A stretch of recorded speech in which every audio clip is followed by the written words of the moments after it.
அனைவருக்கும் இனிய காலை வணக்கம். நீங்கள் இணைந்திருப்பது இலங்கையின் முதற்தர செய்தி வழங்குடன் நியூஸ் ஃபர்ஸ்டின் காலை நேர பிரதான செய்தி அறிக்கையுடன் கொழும்பில் அமைந்துள்ள நியூஸ் ஃபர்ஸ்டின் பிரதான கலையகத்திலிருந்து உங்களை சந்திக்கும் நான் ஜோடின் சிந்துஜான்.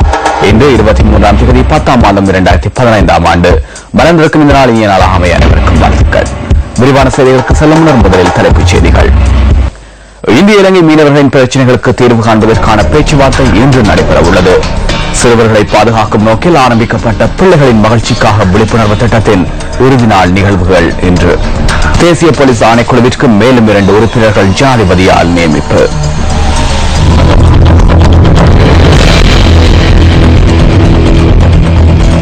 தொடர்ந்து விரிவான செய்திகள். தேசிய சுற்றுச்சூழல் மாநாடு அடுத்த வருடத்தின் முதல் அரையாண்டுக்குள் நடத்துவதற்கு ஜனாதிபதி மைத்ரிபால சிறிசேன தெரிவித்துள்ளார். ஜனாதிபதி செயலகத்தில் நேற்று நடைபெற்ற நிகழ்வின் போதே அவர் இதனை குறிப்பிட்டார். மத்திய சுற்றுச்சூழல் அதிகார சபை ஏற்பாடு செய்துள்ள ஜனாதிபதி பதக்கம் அணிவிக்கும் நிகழ்வு நடைபெற்றது.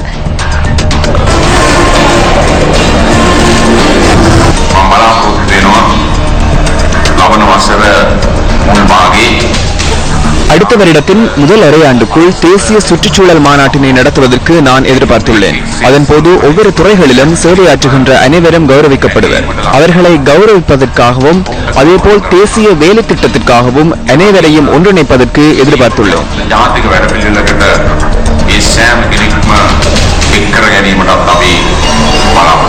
இதேவேளை ஊவா மாகாண சபையின் 4 புதிய அமைச்சர்கள் ஜனாதிபதி மைத்ரிபால சிறிசேன முன்னிலையில் பதவி பிரமாணம் செய்து கொண்டனர். ஊவா மாகாண சபையின் புதிய அமைச்சர்களாக சாமர சம்பத் தசநாயக்க, RM குமாரஸ்ரீ ரத்நாயக்க, செந்தில் தொண்டமான் மற்றும் சாலிய சுமேதிரி சில்வா ஆகியோர் பதவி பிரமாணம் செய்து கொண்டனர்.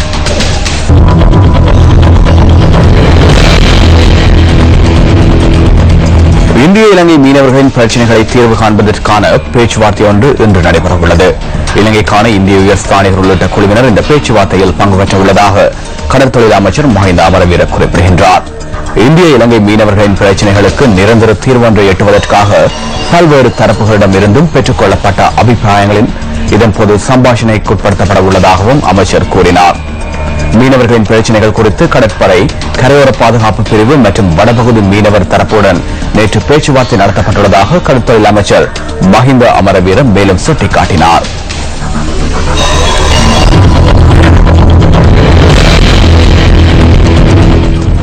சிறுவர்களை பாதுகாக்கும் நோக்கில் ஆரம்பிக்கப்பட்ட பிள்ளைகளின் மகிழ்ச்சிக்காக விழிப்புணர்வு திட்டத்தின் இறுதி நிகழ்வு இன்று முற்பகல் கொழும்பில் இடம்பெறவுள்ளது. இது உங்களின் பிள்ளையாகவும் இருக்கலாம். நாம் அவர்களை பாதுகாப்போம். பிள்ளைகளின் மகிழ்ச்சிக்காக.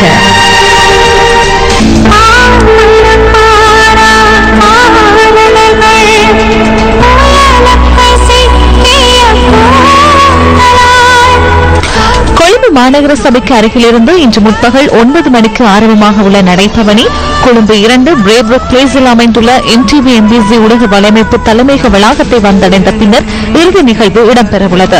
இதற்கு சமாந்தரமாக நாட்டின் 9 இடங்களில் பிள்ளைகளின் மகிழ்ச்சிக்காக முன்னெடுக்கப்பட்டுள்ள விழிப்புணர்வு திட்டத்தின் நிறைவை அடையாளப்படுத்தும் வகையில் நிகழ்வுகள் ஏற்பாடு செய்யப்பட்டுள்ளன. நியூஸ் ஃபர்ஸ்ட் சட்ட மற்றும் ஒழுங்கு, சிறைச்சாலைகள் மறுசீரமைப்பு அமைச்சு ஆகியன ஒன்றிணைந்து கடந்த 3 வாரங்களாக நாட்டின் பல்வேறு பகுதிகளில் இந்த விழிப்புணர்வு திட்டத்தை முன்னெடுத்திருந்தமை குறிப்பிடத்தக்கதாகும்.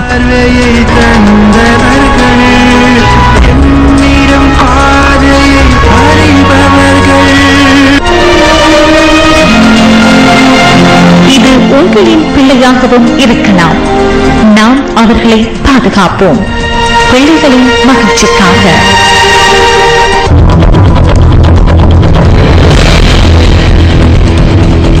தேசிய போலீஸ் ஆணைக்குழுவிற்கு மேலும் 2 உறுப்பினர்களை ஜனாதிபதி மைத்ரிபால சிறிசேன நியமித்துள்ளார். அரசியலமைப்பு பேரவையின் பரிந்துரைக்கமைய தேசிய போலீஸ் ஆணைக்குழுவிற்கு ஜனாதிபதியினால் புதிய உறுப்பினர்கள் நியமிக்கப்பட்டுள்ளதாக ஜனாதிபதி ஊடகப் பிரிவு குறிப்பிட்டுள்ளது. அமைச்சுக்கள் சிலவற்றில் செயலாளர்களாக கடமையாற்றியுள்ள சிரேஷ்ட நிர்வாக அதிகாரியான திலக் கொலுரே மற்றும் முன்னாள் போலீஸ் மாதிபரான பிராங்க் டி சில்வா ஆகியோரை தேசிய போலீஸ் ஆணைக்குழுவிற்கு புதிதாக நியமிக்கப்பட்டுள்ளனர். தேசிய போலீஸ் ஆணைக்குழு, லஞ்ச ஊழல் விசாரணை ஆணைக்குழு, அரசு சேவை ஆணைக்குழு ஆகியவற்றிற்கான புதிய உறுப்பினர்கள் அரசியலமைப்பு பேரவையின் பரிந்துரைக்கமைய ஜனாதிபதியினால் சில தினங்களுக்கு முன்னர் நியமிக்கப்பட்டிருந்தனர்.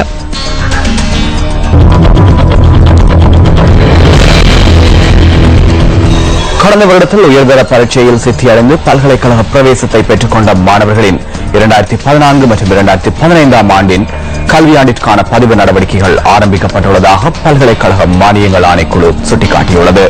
பல்கலைக்கழக மானியங்கள் ஆணைக்குழுவின் உத்தியோகபூர்வ இணையதளம் ஊடாக பதிவுகளை மேற்கொள்ள முடியும் என ஆணைக்குழுவின் தலைவர் பேராசிரியர் மொஹாண்டி சில்வா குறிப்பிடுகின்றார். இதுவரை காலமும் பல்கலைக்கழகங்களிலேயே பதிவுகள் முன்னெடுக்கப்பட்டு வந்தன. ஆயினும் இனிமேல் மாணவர்கள் பல்கலைக்கழக மானியங்கள் ஆணைக்குழுவில் மாத்திரமே பதிவு செய்து கொள்ள முடியும் என்றும் ஆணைக்குழுவின் தலைவர் சுட்டிக்காட்டினார்.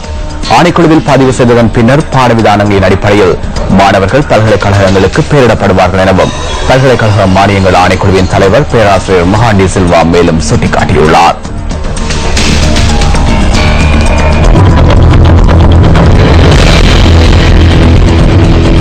மாரவில்ல மகவாவ பகுதியில் உள்ள வீட்டிற்கு தீ வைத்ததாக கூறப்படும் வீட்டு உரிமையாளரின் மகன் போலீசாரால் கைது செய்யப்பட்டுள்ளார். கைது செய்யப்பட்ட சந்தேக நபர் நேற்று பிற்பகல் வீட்டிற்கு தீ வைத்ததாக போலீசார் குறிப்பிட்டனர். இந்த நபர் வீட்டில் தனியாகவே வசித்து வந்துள்ளார். சந்தேக நபரின் தந்தை உயிரிழந்துள்ளதுடன் மற்ற சகோதரர்கள் இருவர் வெளிநாட்டில் வசித்து வருவதாகவும் தாயார் சகோதரர் ஒருவரின் வீட்டில் வசித்து வருவதாகவும் எமது செய்தியாளர் தெரிவிக்கின்றார். சந்தேக நபர் போதைப் பொருளுக்கு அடிமையானவர் என போலீசார் மேலும் கூறியுள்ளனர்.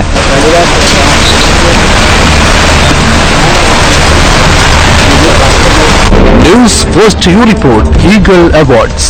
நியூஸ் ஃபர்ஸ்ட் யூ ரிப்போர்ட் கிழக்கு மாகாண மாநாடு.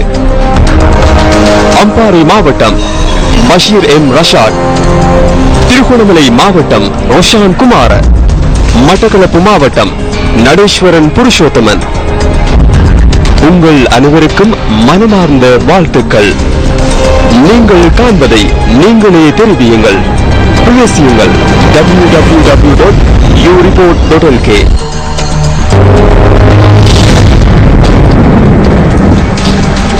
இன்றைய வானிலை தொடர்பான தகவல்களை அறிந்து கொள்வதற்காக தொடர்பினை ஏற்படுத்தியுள்ளோம் வளிமண்டலவியல் திணைக்களத்தின் வானிலை அதிகாரி முகமது சாலிஹினுடன்.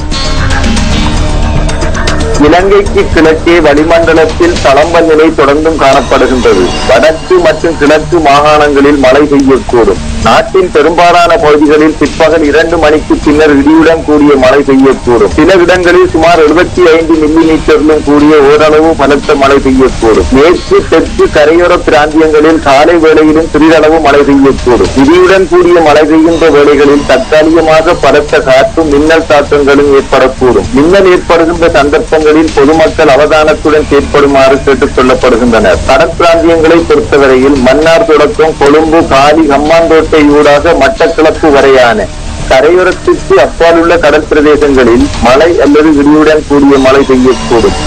காற்று மணித்தியாலத்திற்கு 20 முதல் 25 கிலோமீட்டர் வேகத்தில் வடகிழக்கு திசையினூடாக அல்லது மாறுபட்ட திசைகளினூடாக வீசும். இடியுடன் கூடிய மழை பெய்கின்ற வேளைகளில் கடல் பிரதேசங்கள் மிகவும் கொந்தளிப்பாக காணப்படும். மற்றும் 11:25 எதிர்பாருங்கள். வணக்கம். Hotline 0114-896-896. www.newsfirst.lk. Feedback at newsfirst.lk.